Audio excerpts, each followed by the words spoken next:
Okay, 442, 443, 444. Okay, so that's where we're at in the recording. So when we go back and look at this, it should be the same. It should be on the same level that we're at. So what's up? Welcome. Welcome to the Garage Podcast, where we talk about stuff. Welcome About to America. Gaming. America gaming.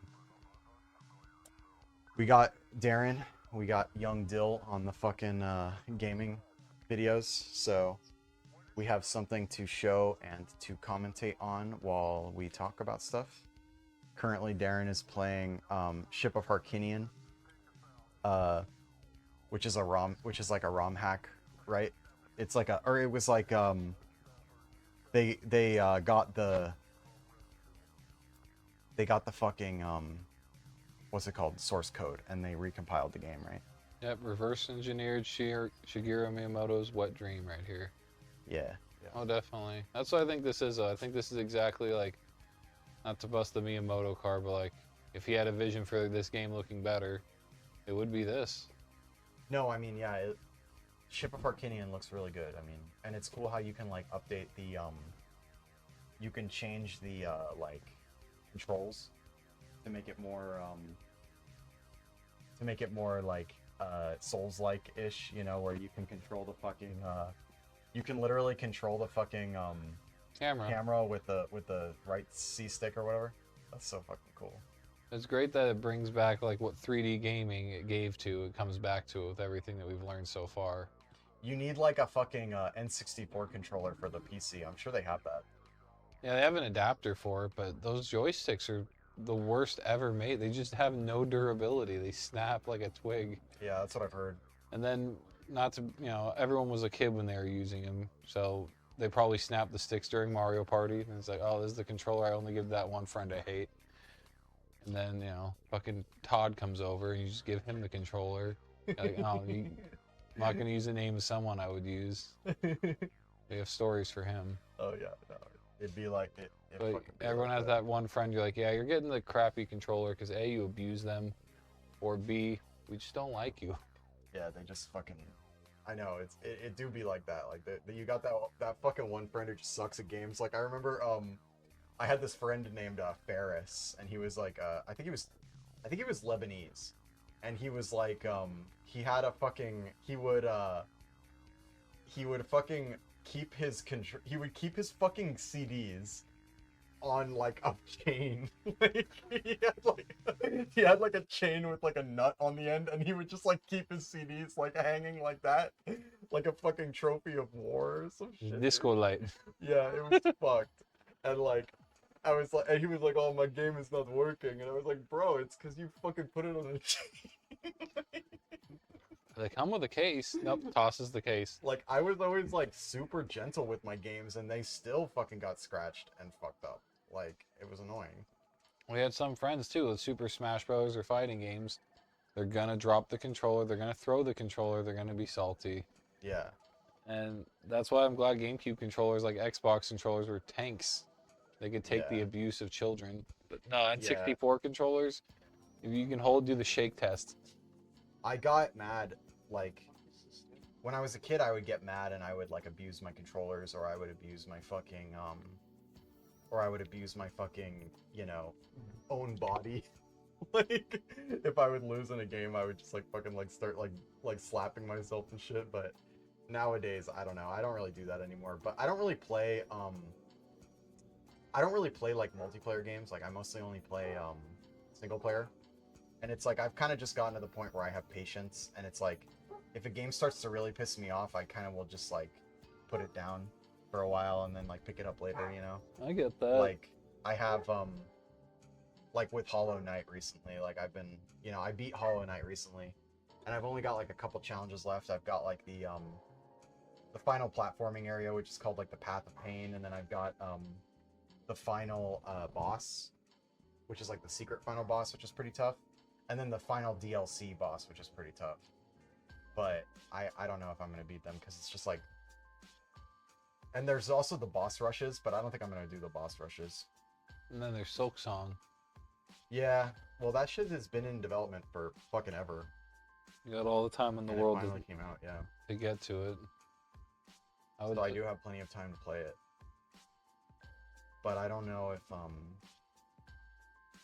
I even want to play it, you know? It's like it seems like a good game, but it's like I feel like I'm kind of like burnt on Hollow Knight. Like I don't know if I even want to play the fucking sequel. So you've reached your Elden Ring moment where you just feel like, oh, it feels like a little much. It feels like it's hard to digest almost.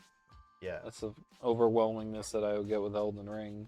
Dark Souls 2 felt that way at first too, but I feel like some games, like to an extent, it can feel like if you're overwhelmed, you do nothing. You're paralyzed by indecision. Like where I'm at with when Breath of the Wild came out, I played the hell out of it for 2 days straight, and then I just felt overwhelmed at all the areas I unlocked. I'm like, fuck, I have to go back to each one. Yeah. It was too much. Yeah, you can get fucking gamer burnout from these kind of games, which is why sometimes it's cool and fun to play. What happened to the audio of the game? Did you turn it off, Darren? No. Weird. Is it the TV? Maybe because we muted it out. Oh, right. Not I part muted of. it. Fuck. Forgot to turn it back on. My bad, Darren. It's honestly, it's okay because we're gonna be talking over it anyway. Yeah, but we should be able to hear a little bit of it. But so like, no, you're not. This is easy. What the fuck? Bro, you got this. But like,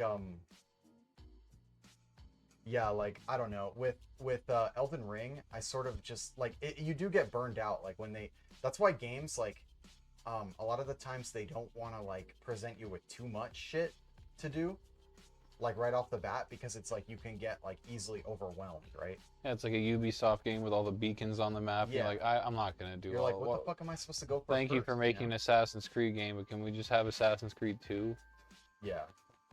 Like, and with Elden Ring, that wasn't even my biggest problem with Elden Ring, was like the burnout of the amount of stuff to do.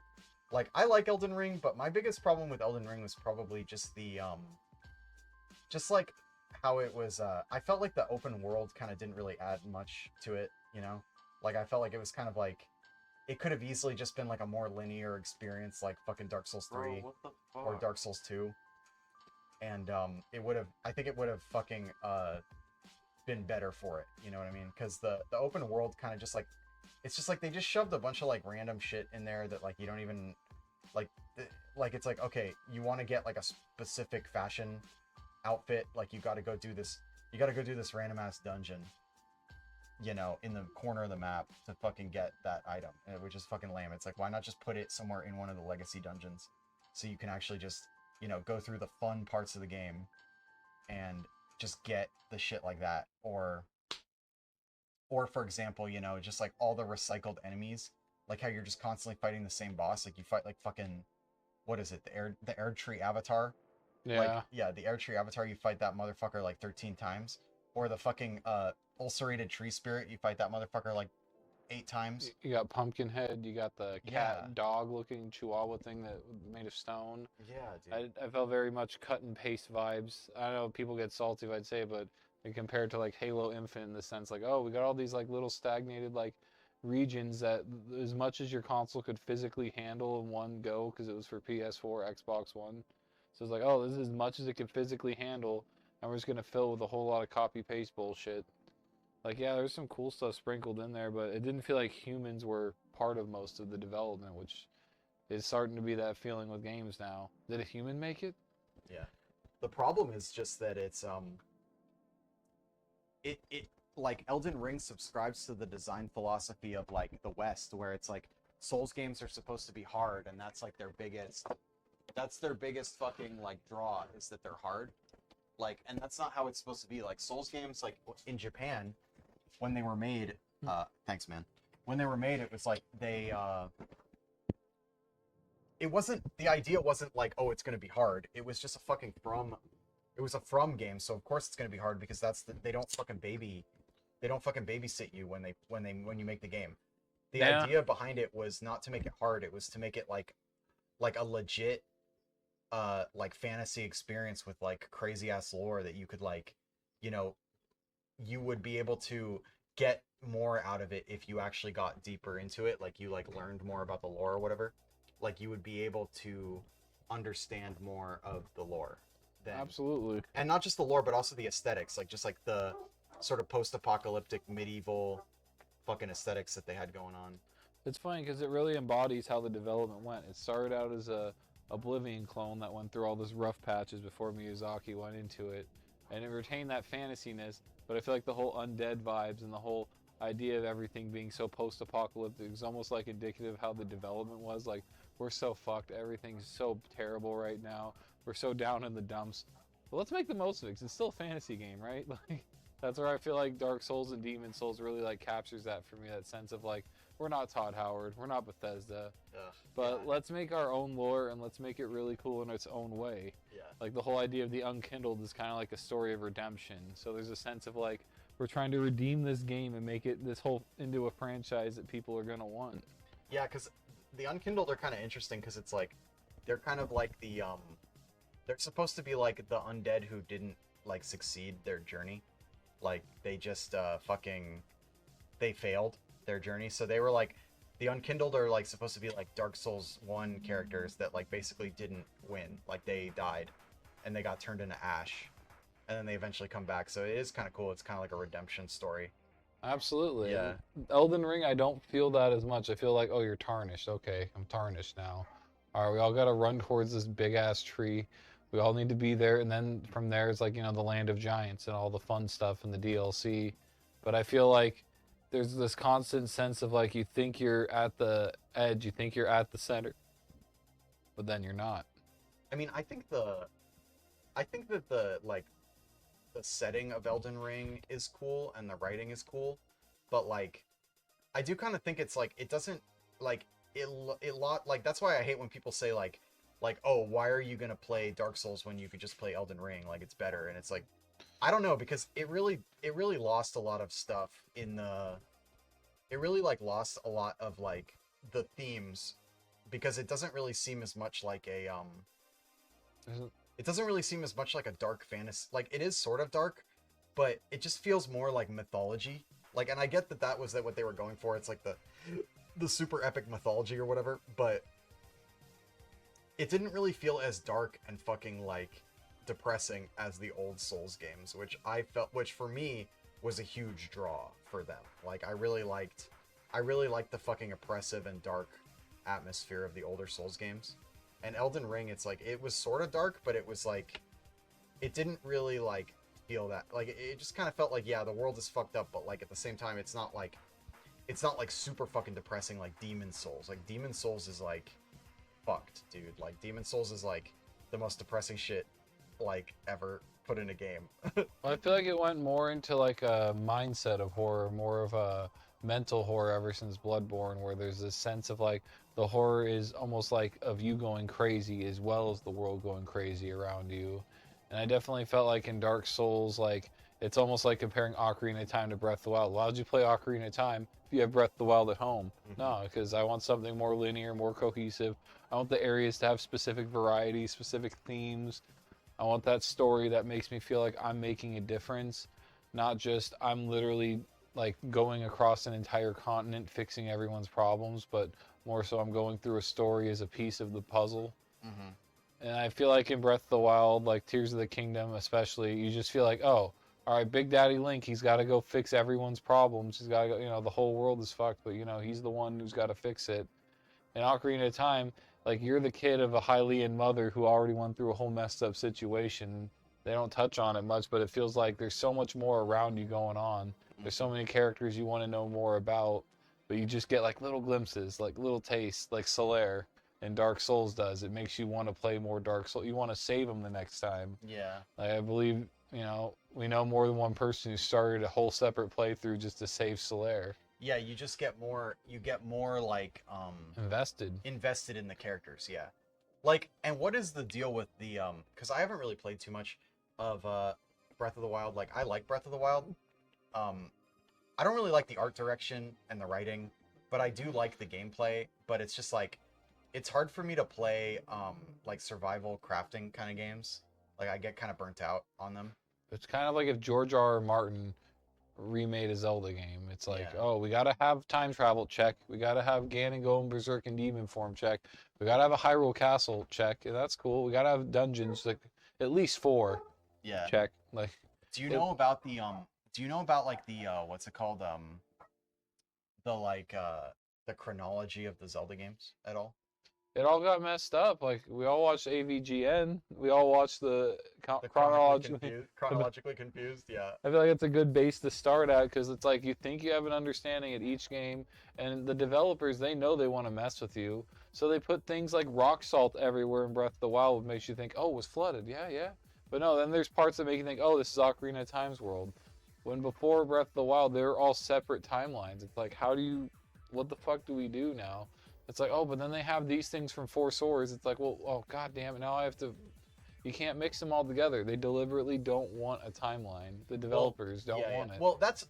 You know what? I don't even have a problem with that. I always actually, like, even before they released, like, the official quote-unquote timeline or whatever, I understood that it was like, yeah, like, it's a loosely connected universe. Like, it doesn't necessarily have to have, like, a fucking, like, timeline so you know where everything takes place. Like, because the different, like, the different games are so, like, you know, independent of one another that you don't really need to have, like certain games, like, you know, Wind Waker to fucking Spirit Tracks or whatever, or what's the other one, the other DS game, the Phantom Hourglass. Yeah, the Phantom Hourglass. Like, those games have, like, a timeline. Or, like, Ocarina of Time to Majora's Mask, like, those have a timeline. And, like, Oracle of Seasons and Ages and stuff. Like, with each other. Yeah, but, like, it doesn't necessarily need... There doesn't need to be a timeline between, like, all the games. Like, I understand that. But it is interesting that they tried to, like, explain the timeline. And I believe that the timeline was supposed to be, like, a split. Like, it was like a... Yeah, it was like a split... It was like a split timeline where it was... There was, like, the future where Ganon won or something, and then there was, like, the future where Link won, and then there was the future where, like, nothing happened or something. Nobody wins. Yeah. Like, there are no winners. Yeah, and it's interesting, but it is weird, yeah. But it's funny to think, like, you know, they tried thinking, I think they added one more timeline than the AVG, and they added one where just, like, the gods are like, fuck it, and flood the world. That's one. Like, fuck it. Not even the Ganon one, but one where the gods just, I think, turned on everyone. I'm probably wrong, but it's funny to think, like, alright, so there's just the fuck it timeline. There's the, alright, everyone get up, just walk away. Someone flipped the board, they got angry. D&D's over, kids. Yeah. Yeah, I don't understand it. But, so where does, do you know where, like, Breath of the Wild takes place in the timeline? Like, isn't that, like, supposed to be, like, the beginning? It's deliberately trying to subvert all of that. That's what I mean. Like, it has things that make it seem like it's from Wind Waker's timeline. Has things that make it seem like it's from, like, Majora's Mask timeline. There's literally Majora's Mask in the DLC. Really? Like the mask? It's like literally everything from every Zelda games in that game, just to be an asshole to make you wonder more. It's cool they added it, but at the same time, it really, like, anyone with OCD wants to, like, have, like, this definitive sense of consistency. It's like you just have to realize Zelda's always just been a tech demo for Nintendo. Like, going back to Mario and Zelda on the NES, Mario was the side-scroller prototype. Zelda was the overhead prototype. Mm-hmm. And it's like, in the 3D space, Zelda kind of had to take more of its own identity. It started in the Mario 64 engine, but with the Z targeting and the prospect of using items and different 3D puzzles, it became its own thing. Now we're in the fucking, like, a postmodernist era of video gaming where Mario's the look pretty and run around like Astrobot kind of game now, where it's all about, you have to be pretty, you have to be 60 frames, you have to have good looking water. Remember Sunshine? Yeah, I don't really like the current direction that Mario's been going in, or Zelda for that matter. I don't like Nintendo in general. Zelda's just gonna be real. Nintendo's just trying to figure out where in this 3D space that Zelda fits, and right now it's literally just developer tools like Mario Maker, kind of for Mario, but like they're like, honestly, I could see them make a Zelda Maker one day, just not anytime soon, where they're like, oh, make your own dungeons, have a little fun with it, have your friends try to fuck with them. I just want them to make another linear Zelda game like this. Like, I don't really want another fucking open world game. Like, I hate fucking open world survival crafting games. Like, it's like some of them are kind of cool, and like the concept of it is cool, but at least for me, like, I get burned out. Like, I get burnt out pretty fast. Well, realistic Zelda's dead. They already proved that with Breath of the Wild. So I see them only doing cel-shaded Zelda, like Wind Waker style Zelda. Even if they do a serious, like, linear Zelda, I see it just being either Wind Waker prequel, sequel, whatever, who gives a fuck, Quill. I would be so down for that. I love Wind Waker. I see that being one of the next things they're gonna do. They're not gonna get rid of the Tears of the Kingdom Breath of the Wild engine. They built up a lot of shit on it. But it's like, what is there even left to do? Like, people have already, like, there's already 2 games that are, like, loaded with content. So how are you gonna, like, they've got, like, you have, like, enough content in those 2 games to like, what else are they gonna add in that? Like, they can't make another Zelda game that's Well, you have, like, exactly like that, you know what I mean? You have, like, the cutesy, adorable overhead Zelda. That's Echoes of Wisdom. That's, was it the remake of Link's Awakening? They're still working on that kind. They're still probably going to do the Tears of the Kingdom, Breath of the Wild kind. Cause those 2 just sold so much more that us as fans of other games just don't matter anymore. Well, yeah, because people love, like, not to be like, what's the word? Like, elitist or whatever, but, like normies who, like, aren't super into video games, like, they love, like, the open world type games. Because they, like, it's like, the way that they think is kind of like how we were when we were kids, where it's like, you see an open world and you're like, dude, I can do anything. Like, I can go anywhere. I can do whatever the fuck I want. Yeah. And like, they don't understand that sometimes linearity is good because it creates a more like curated and like, what's the word? Like, like a more controlled kind of like curated like world that there's more stuff going on. Like, it's a smaller world, but like, that's why, like, one of my favorite, like, types of games is, like, when it's a small open world, you know what I mean? That's where it's, like, a small world that's, like, packed with stuff to do. Like, I love shit like that. It's a hard balance to strike, because, like, the PS2 area, I felt more constrained. Like, Kingdom Hearts status, I got really salty at, like, the linearity, the lack of, like, oh, I can't jump over this ledge, there's an invisible wall. And we're slowly getting back to that point where I feel like we're allowed to do what we want in some games. Mm-hmm. That's why a lot of people shit on the new Pokemon games, but damn, it's so nice just being like, hey, you see that cliff over there? I'm on the cliff. I'm over here. Yeah. It's nice seeing something like Breath of the Wild. The first thing I did was, I want to climb Death Mountain. I ran over there. My character lit on fire and just burnt like a dead fetus on the floor. And it was the coolest thing for me. Like, oh, Death Mountain bites back. Yeah, I mean, it's cool at first, but like, I feel like once you've played it for a while, like, you're just kind of like, it just feels empty, you know what I mean? Like, it's like, you've got this like super open world or whatever, but it just kind of feels empty because there's nothing there. Like, there's like some enemy, there's like it's like Elden Ring, for example. Like, there's fucking nothing. Like, there's like a few harvesting spots. There's an NPC that you can talk to once and then they move to another location. Like, you kill the boss of the area and then suddenly this area just becomes nothing. Like, it's like, you could go there to grind a certain item. Like, if you need a certain item, like, for whatever, like, you need fucking, I don't know, Elden Ring didn't really have the, covenants, but, it's like, for example, in Dark Souls 3, a lot of people would grind the proof of a Concord kept or whatever, which is like these little ears that you would fucking grind, to level up the Dark Moon Covenant. I don't even know. Yeah, they don't really have that in Elden Ring. It's just kind of like the covenants are just like, I forget, like, it's like you wear a badge or something. Do you remember? I honestly never did much of the covenants in any of the games. Like, it's fun for some of the story stuff, especially in Dark Souls 1, but honestly, there's that sense of overwhelmness that, like, I felt like I couldn't figure out the covenants that well, because I join them, gather a bunch of items, give them to them, move on to another covenant. Do you like blood? Yeah, I like blood. You want to be soaked in blood? I'm like, fuck yeah. I want to be soaked in blood. Fuck yeah. Hey, yes, but do you want to absolutely... yeah, are you going to give me a free copy of Bloodborne? Bruh, you want to be like, dude, okay, I get that you like blood, but, like, do you want to be, like, absolutely soaked in blood? How do you not, like, say, yes, I want to, like, join your covenant after someone says something that cool? Look, I get it. I love blood. I love blood! I just killed this double horse down there. Was that yours? Yeah. I killed the fucking double horse, bro. I love blood!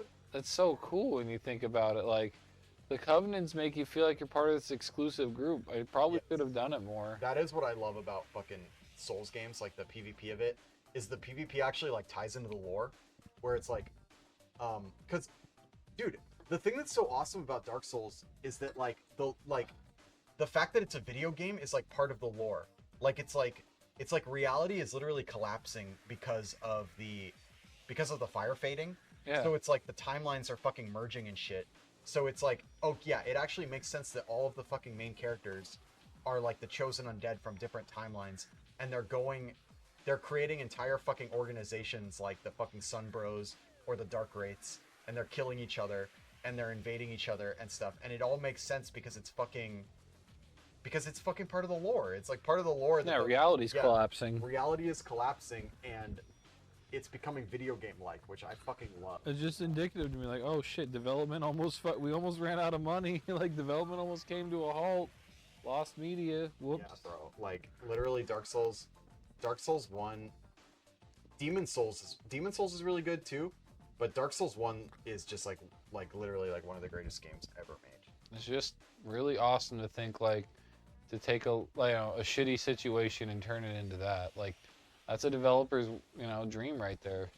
Well, yeah, when you can tie, like, the fact that they added, like, so you don't even have to do the fucking online in Dark Souls, yet, a lot of people don't. I don't. I usually don't really fuck around with the online that much, except because I don't know. I'm kind of a purist. I don't really like to get people's help to beat bosses, and I don't really like to get invaded that much because it's like people do stupid shit.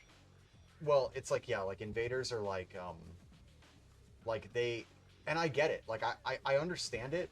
Like I appreciate it. I think it's cool that like invaders are like supposed to be assholes. Like, because you are at a disadvantage when you're an invader in Dark Souls, because the game's matchmaking is centered around a way where you can summon like 3 people, or you can summon like 2 people to help you, I think, but you can only invade a person one at a time. And it's like if you invade someone and they have, like, you're more likely to get invaded if you have multiple summons. So it's like the Dark Wraith is kind of like at a disadvantage, but it makes sense because the Dark Wraith is supposed to be like an invader who's like not welcome, and he's like an evil person, right?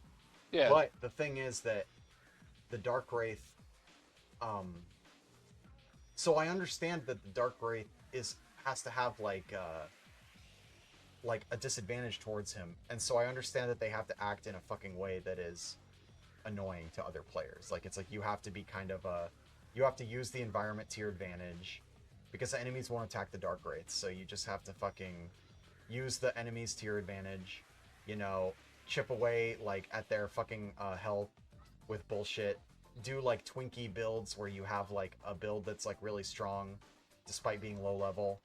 Like, I understand that, and I kind of like it, but it's like I also just kind of avoid it because it's like I just don't really feel like dealing with some fucking like try-hard Dark Wraith like fucking killing me and shit. I just want to fucking beat the bosses and experience the game. So your opinion is a lot different than mine, because me, I just didn't have a choice. Online cost money on the console or your PC, so it was like you could choose to opt out. I was just like, fuck it, I guess, If I was playing on like one of my friends' profiles that just had online, I was just, But most of the time I was offline, so I had to fight the bosses alone. Maybe I had Solaire on my side, but most of the time, nah. Well, that's what's great about the game, is that it's fun. Even like it's got online capabilities, but it's completely playable and fun offline. It's weird how it's very revolutionary, the idea of that assisted, almost lived like world that you're in with the messages, the bloodstains. It's the first game to ever do that. Demon's Souls was the first game to ever do that shit, as far as I know. God, Sony must feel so stupid when their president freaking played the game and famously called it a piece of shit because he couldn't pass fucking the boss of Baleria. He got stuck on it for 2 hours and at least that's what I remember, like around hour, 2 hours, played it. The first boss, the Phalanx? Yeah, he never got past the Phalanx. Jesus and Christ. He famously called the game a piece of shit. Then they pulled the idea of like publishing worldwide, so they only published in Japan. So the game only got worldwide publishing because Atlas stepped in, because I guess one of the developers, or Miyazaki himself, applied for it with Atlas, and they just loved the game. They're just like, yes, of course, we love RPGs. This has a lot of RPG in it. Oh yeah, because Demon's Souls is the only one. Demon's Souls is the only one that has Atlas as a developer. Yeah, because they didn't have the funding to get a big publisher. Bandai Namco didn't step in until after the success of Demon's Souls. So Dark Souls is only a thing because Demon's Souls did well. Demon's Souls only sold well outside of Japan, and that only happened because Atlas decided to go to bat for him. Someone did something right between FromSoft and Atlas for that to be such a good partnership. Yeah, But that's crazy. But it I love nowadays, Demon's Souls. It's such a good game. I fucking hate the remake. Like, the remake's graphics are good, but like they just completely fucked up the art direct. Like, they completely fucked up like the fucking art direction of it. You know what I mean? well, there's no soul. Yeah, there's no soul. It's in the word. Like the fucking name is Demon's It's Souls. soulless. Demon's soulless. Well, with that being said, every game's getting remade. There's a soulless Metal Gear Solid 3 remake. People Yeah, are have you playing played it. at all? No, I don't want to do that. I'm not a big Kojima fan, but why would I play some shit that Kojima made, then remade on 3DS? He didn't have anything to do with the remake. I Oh wait, know. the 3DS remake, yeah, I think he actually did. But Yeah, that's what's sad about it. Is if you want to play a remake, they already have it on the 3DS if you really want it. But well, it's because it's just like with films, like they're just so money, like, please. the creatives are so fucking creatively bankrupt. They can't make anything good, so they have to fucking like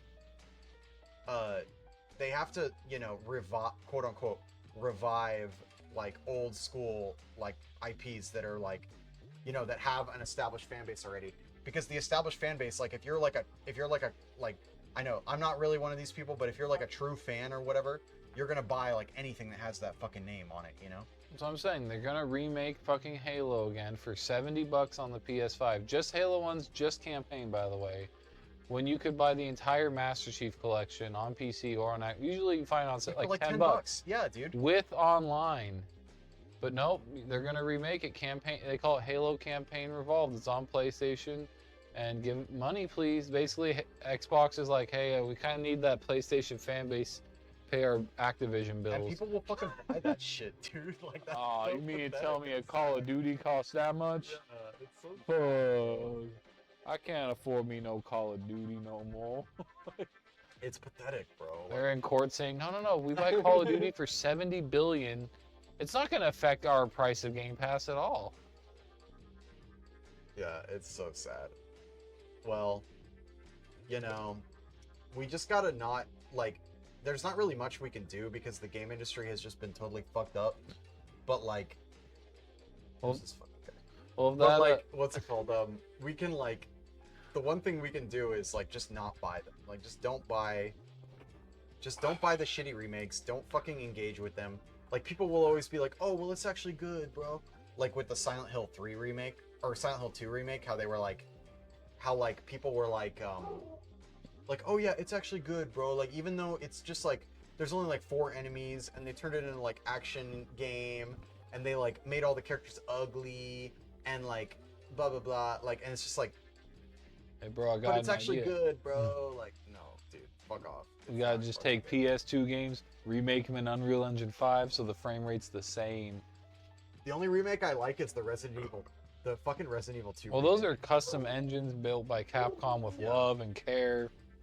The Resident Evil 2 remake, it fucking goes hard. You The can Resident tell Evil when they 3 love it. remake was lame. The Resident Evil 4 remake was lame. All the other remakes are lame. Fucking Dead Rising got remade. That was lame. Yeah, well, they didn't even try, dude. They just like fucking Trash. They just fucking gave it. They handed it off to some fucking proprietary, like, developer who like didn't even care and like removed a lot of the quality, like the quality of life stuff that like really made the first game good, like certain fucking you know, physics and reflections and stuff, and they just removed like tons of like, because they didn't that's what pisses me off the most is that they hand the games over to like these companies that don't understand like the vision of the original game. Yeah, it's like One Punch Man with animation. Yeah, like the One Punch. Yeah, exactly. One Punch Man was popular because of the fucking cool ass animation. It was And then they- beautiful. And then they Amazing. just gave it to some other studio that like sucked dick at the fucking animation, bro. It's like those exhibit memes, but with animation or development. Hey, you like You like 30 frames a second, right? Yeah. So we put your 30 frames a second in your PS5. Wait, you don't like that? Oh, what? What, are you racist? Fucking buy it. Give us money. We put a woman in her. We put a chick in it, make it gay and lame, dude. We got a black girl boss. Come on now. That's what they do so much in these fucking games is they fucking will... They'll have like a successful game where it's like a male protagonist, and then they'll just like make the sequel and they'll just insert a female into it, and then suddenly like all the characters are fucking female. That's what they did with a lot of like series. Like somehow now Zelda's like so fucking integral in the story Yeah, and like all she this. was Like never that she's important. like fighting for politics, like fucking Queen Elizabeth in there. She's not supposed to be a warrior. Like that's Link's job. Like Zelda is the fucking princess. Like she's the one that like links everything together at the end of the fucking game. You know what I mean? Like she has her role. Like that's what they don't understand is they don't understand that men and women each have their own roles in life and in the world. You know what I mean? Like Zelda has her fucking role. She, you know, gathers all the fucking sages together or whatever, and then she seals the fucking Dark Realm or whatever away, like Ganon away or whatever. And then like Link is the fighter. Like Link goes out and fights. But now she travels back in time in Tears of the Kingdom. She's like with the first king of Hyrule. She's like fucking working for like fucking years and years apparently before. Then she gets sent back to time as a fucking dragon. I'm like, what the fuck? Like that's cool. Like the story has a dragon in it. It's cool. Like she's doing some stuff, but at the same time, I feel like it feels forced. And let's not even mention how they fucking turned Link into a femboy in fucking Breath of the Wild. He looks like a fucking girl, dude. Bro, you know Steven Seagal's so masculine with his ponytail. You know, he just be like fucking. I hate how they made him into a fucking femboy. Whipping in the sky. Like Link was always like a fucking like that's what I love about Ocarina of Time is that Link is like a fucking burly. He's like a burly badass little kid, and then he turns into a burly adult. Bro, I like, just watched my tree die. He's attractive, but he's still like tough and shit. And he's like a heroic character. Whereas it's like in Breath of the Wild, he seems more like he's like an anime character, you know? He walks right up to like, okay, yeah, I killed the tree, and what? Yeah, like the original Legend of Zelda, it was inspired by like Western sort of mythology, where Link is like a more like obviously this whole fucking world is inspired by Western mythology with like the fucking medieval stuff going on, and there's like, you know, the elves and the dwarves, or the Gorons or whatever, but you know, it's like and then they made it like more and more anime. Like it was like trying not to be anime. Like it's kind of like Resident Evil 2 where like they used anime art style because that was just what was like that's just like what they did in Japan. Like well, that's why Wind Waker upsets me at the same time, because Wind Waker was an excuse for him to get out of having to make Zelda look cutting edge, look like it's modern. Like no, we have a style now. Our style is cell shade. That's it. I love the Wind Waker art style. I like it, yeah. But it's almost like a cop-out of having to actually like come up with like Zelda in a 3D world that looked like Zelda in the 2D world. Because to me, like when you look at Zelda and NES, Zelda SNES... Well, that's what this game is. That's what Ocarina is. But after Ocarina, it's like even Twilight Princess felt like more cartoony. Twilight Princess had like... I feel like Twilight Princess was them trying to go back to the Ocarina like and Majora's Mask aesthetic in the modern era. But they tried, and it still had like the wolf vibes, and some of the missions still give me like, what the fuck's going on here? Like the Wind Waker DNA never fully left in the writing. And that like upset me in a sense, because I felt like the way it was advertised, Twilight Princess was a much darker Zelda in advertisements than what we got. Yeah, there was moments like, you know, when he's turned into a wolf and he's in prison, this and that, but you gotta go gather the beads. Go gather the fucking glowing beads now. You gotta go around the village. You gotta, like, okay, all right, I'll gather. It's been a while since I played Twilight Princess, to be honest. There's a lot of moments like that. You're like, okay, or like you get to the Sky Temple and it's all just futuristic chicken people. Yeah, I didn't like the Sky I was like, Temple, what the fuck? Like, what are they called? The Ukus or whatever? You're what? Like, you're Ukus. the reason why Hyrule's cool? What? You're the ones. How did you make it with all those wings? All this shit. Like, yeah. It just didn't make any sense to me. Like, it's like some, like, not to be mean, like some fucking, like, little, like, deformed species, they just kind of left all of the mechanics to like, oh yeah, he died, but like we're all in charge of it I now. hate when they do that. I hate when they retroactively change the canon. Like, And then fuck. people were so salty about Sky Temple. That's why I felt like Skyward Sword was the way it was. Like, no, we have cool Ugh. stuff in the sky. Look at I them. hate Skyward Look Sword, at all bro. of the people in the sky. They're human. They're like, you just had chicken people in the sky, and now they're not chicken people. Okay, I fucking get hate it. Skyward Sword. Thousands, hundreds of thousands of years have passed. A lot of chickens can grow and die in that time. I don't fucking know. Like, going from that to that was just jarring to me, because I'm like, okay, there's that little bit of Wind Waker and Twilight Princess that upsets me. Going right into Skyward Sword, it's like, let's lean into that. Let's lean into all that Wind Waker shit. Let's go half cel-shaded. Let's make Link so silly. Look how silly he is, just going through 3 temples the same time, over and over. Oh no, you like going Faron Woods? You're going back to Faron Woods. Here's a whip, kid. Oh, you like Elden Peak? No, fuck Death Mountain. You get Elden Peak. You get, like, Elden Peak twice. You want more Elden Peak. Yeah, what's it called? Wind Waker Skyward Sword was literally like the proto Breath of the Wild, but like less good. It was showing that, like, the Zelda writing was just, like, more about being silly. That's the best way to describe it. It was exactly, yeah. These games were serious. Like fucking Ocarina of Time, Link to the Past, and Majora's Mask. They were like serious as fuck. The moon is coming down. We're all gonna Everybody's gonna fucking die. Yeah, Can we figure this out? We got 1 day left. The mayor comes in. I don't know. It's not a big deal. By day 3, he's like, Jesus. They're teaching you that like politicians lie and shit. They had so many good lessons in Majora's Mask, and they were learned through the morbidity. Like, oh man, they made a sequel to Ocarina. Little like 10-year-old you pops in the cartridge. Oh god, I just got robbed. Yeah. What do? They just turned me into a mutant. I don't want to play anymore. And then there you go. You never even make it to day 3. You're just stuck there as a Deku for the rest of the game because you don't want to do anything. This guy won't let me leave. Yeah, it's wild. They dropped the ball on Zelda hard, bro. It was such a great series. That's why people gravitated towards like Elder Scrolls and Dark Souls, was they needed a more adult Zelda experience. They needed a sense that like they made an impact in the world. And it wasn't just, oh, I'm Big Daddy Link, just big gorilla daddy just coming over here, putting all the shrines up, putting up all the towers. No one's helping you in that game. It's like, all right, Link, I left you a list of shit to do.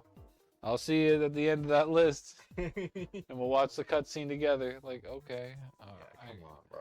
I hope my Switch can hold the battery for... I got 3 hours of battery. I don't know if I can do all these shrines.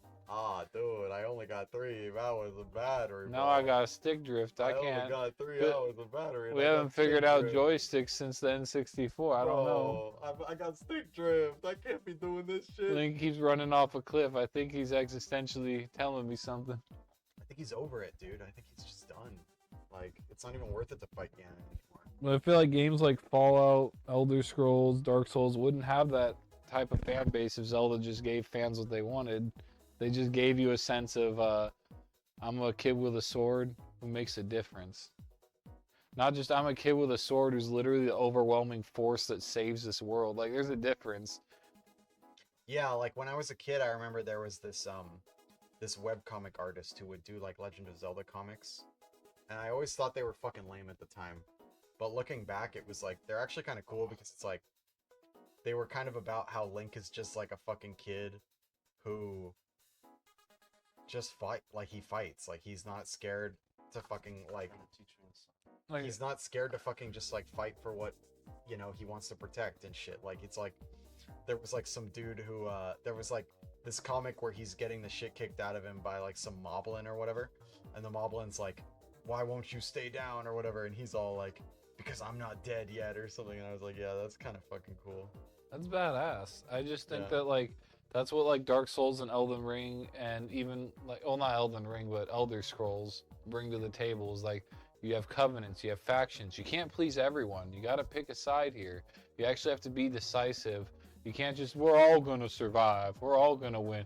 Like, what if the Gorons and the Zoras were at fucking war? Then what? Now what, Link? Who the fuck are you going to pick? Are you just going to be... Well, they don't do stuff like that in games anymore because people are too, like, normies can't, like, they can't deal with, like, not being able to do everything. Like, in Bethesda games, like, Darren and I were just talking about this, like, how it was, like, in Morrowind, for example, like you couldn't join the Thieves Guild if you were in the Fighters Guild, because the Fighters Guild and the Thieves Guild were fighting each other. Yeah, and that was But cool. nowadays, it's like in fucking like Oblivion and Skyrim, like you can do all of them. Like it's just like people don't want stuff like that limits their options in games. Like they want to feel like a fucking god. You in a need game, conflict. You know? need that point of no return, or there's no replayability. Yeah, like people don't appreciate like role playing and like doing character builds and stuff in games, because that's a kind of an RPG thing, I guess. Not everybody's into it. So people who play Bethesda games, like even though those are RPG games, like they want to just be able to do everything on one playthrough, because they don't want to fucking make a new character just to do the other stuff that is in the game, you know what I mean? Yeah, the FOMO. You can't have like everyone gets a trophy. You got pronouns. Yeah. You got to deal with everybody. Fucking pronouns. Everyone has to be like included, and you can't just have a sense of like, okay, better luck next time. You can't just have someone restart. Like, what's wrong with restarting a file? I know it sucks, but at the same time, sometimes it's good for you to feel like maybe I should replay this game. Yeah, like games shouldn't be like so easily digestible. Yeah, games shouldn't be like super just like it shouldn't just be like, it's like, I get it, you pay for it, but it's like you're paying to experience the game. You're not paying for the game to fucking like, you know, cater to your like, you know, cater to you, you know what I mean? Like you buy a game like Dark Souls or whatever because you enjoy the fucking, like the whole point of Dark Souls is like overcoming adversity and shit. Like if it was easy, then that shit wouldn't feel fun to beat. Like, and it's like a lot of these fucking people will complain about how like games are, what's it called, like too hard, and they don't have time because they've got like lives and shit. And it's like, that's cool, but like, I'm sorry, like just play a different game. It's like, 5:40. It's 5:40. I gotta go. 5:40. I gotta go. My wife is gonna peg me. It's 5:40. I can't be playing this game. Sorry, Mike. Go send a picture of your erect penis. I'll be back. 5:40. Look, Mike, just send a picture of your erect penis to my wife. Wrap it up. Wrap it up. You know. It's 5:40. I gotta go. I can't beat this boss of Mega Man X. What the fuck? I can't beat this. It's too hard. I need it easy mode. I need game journalist mode. But no, like literally, like, dude, just play a different game. Like, not every fucking game has to cater to you. That's why I love hard games, because I love the fucking tears of the fucking normies being like, oh, I don't have time to fucking play this game. It's too hard. Like, well, every game doesn't have to be all-encompassing, too. Like, you take a shit, you play around a Mario Kart. Wow. Oh my, it's not that deep. Like, it's fucking art. It's like, I personally believe that video games are art. So I feel like, yeah, if it's fucking, like, it's a piece of art. Like, not everybody's gonna be able to appreciate it. Like, if you're... Did you seriously go here before getting Zelda's Lullaby? Did you seriously? Did you seriously? It occurred to me just now. Lullaby, Sar. I had my own reasons. Okay.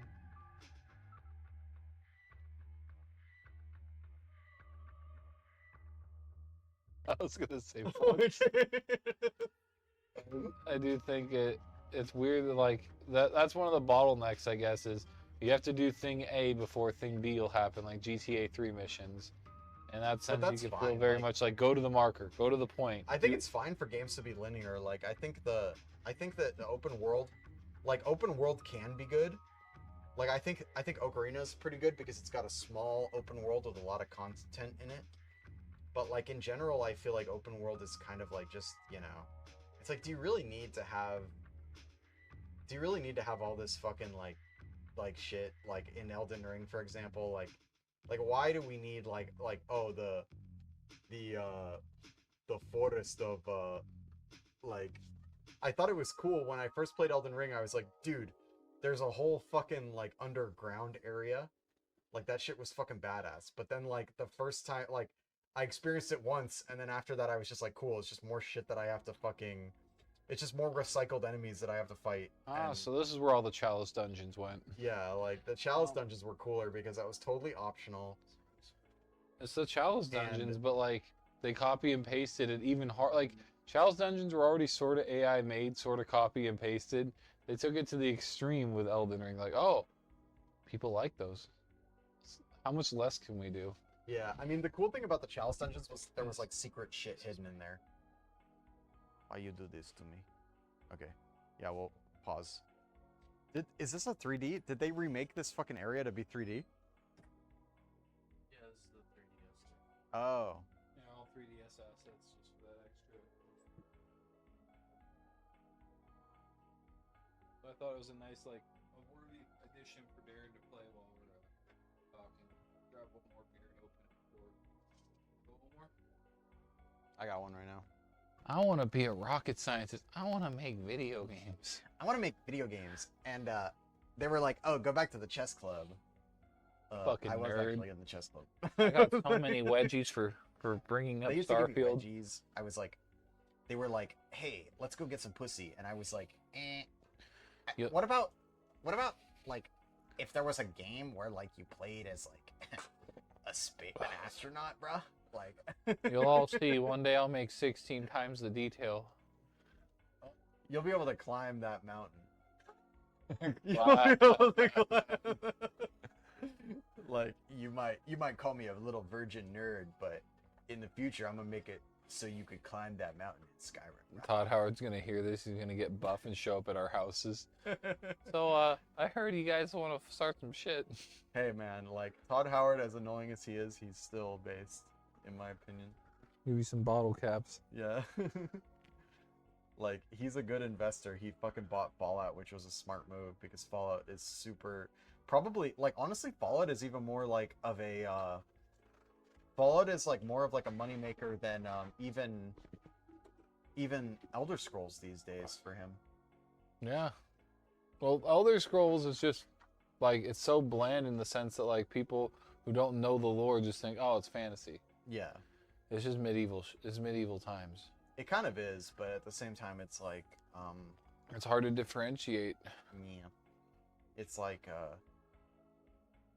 I mean, it is pretty just like generic fantasy, but like it has like cool hooks to it that make it more, like in Morrowind, there's a lot of, have fun waiting until the next fucking morning, Darren. Or did your chicken already hatch? No, I don't have it. Yeah, so you're gonna have to wait another day. I definitely get a sense in Elder Scrolls, though, like, if you didn't get invested in the lore, then it just looks like generic fantasy. Even though there's like 500 fucking books written in Skyrim. So many books. They wrote within a game. There's a lot of crazy shit in the Elder Scrolls universe, like especially in Morrowind. Like, you know, Oblivion and Skyrim kind of seem like generic fantasy, but Morrowind has like, and even, you know, to be honest, like Arena and Daggerfall even are kind of more generic. But like Morrowind, for example, oh, Kirkbride, that's the guy's name, Michael Kirkbride, I think, and he's the writer, and he's written like some crazy ass shit. Like there's even a rumor that there's a character named Vivek in Morrowind who's like one of the main characters, and he's like the he's one of the rulers of Morrowind. He's like a member of the Tribunal, and basically the Tribunal are like three people, and they're like demigods. So basically what they do is they make a pilgrimage every year to the heart of Lorkhan, which is like the heart of like a dead god, to like absorb its powers and shit, and like power their godliness or whatever. And Vivek is like this dude who's like kind of like a monk, and he's like sort of like ascended. What the fuck? He's like ascended beyond he's like ascended beyond like mortality and like life. Like he can kind of see beyond the veil of reality or whatever. And he's achieved like they call it Chim. And Chim is basically like Oh my fucking... like hyper enlightenment when you like realize that you're in a fucking like dream. A Todd Howard I don't simulation. know. Yeah, like the whole idea behind Bullshit that these the world of things universe, work right. the universe of Elder Scrolls is all within the dream of some like character. Like it's like it's within the dream of something. Like Todd it's Howard. Like, yeah, there's some god that's like dreaming, and that's where the world exists. It's like within the dream of a guy. That's fucking cool, but it's also really hard to digest in a basic like Well, yeah, obviously normie normies are- TV yeah. show.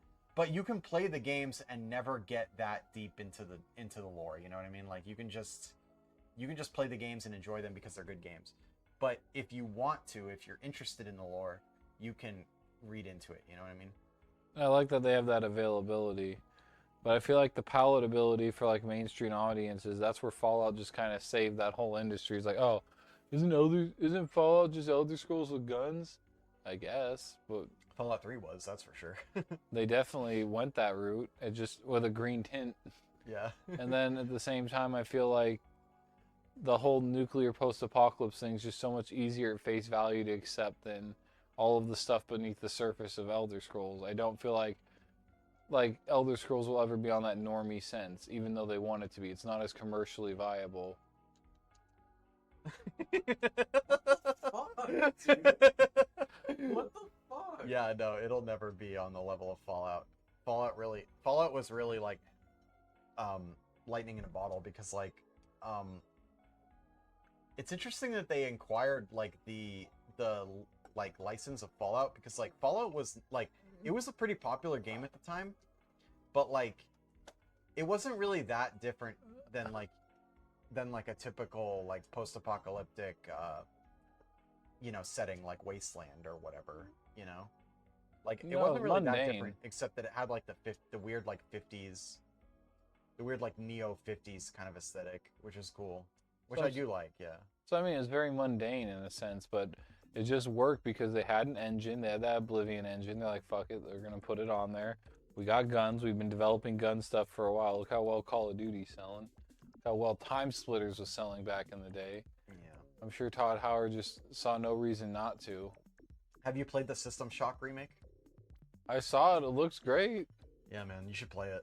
I haven't played it yet, but I played the original System Shock and I was like, I like it. Like, I think for the average gamer, it's probably kind of hard to get into because it's like pretty. Well, I guess we got the next game to make Daron play. We're gonna have him do a blind run through a System I'm Shock down. remake, Yeah, let's right, do Daron? System Shock remake. Yeah, that'll You're be down cool. for System Shock? All right, well, It's the I think we can- BioShock prequel.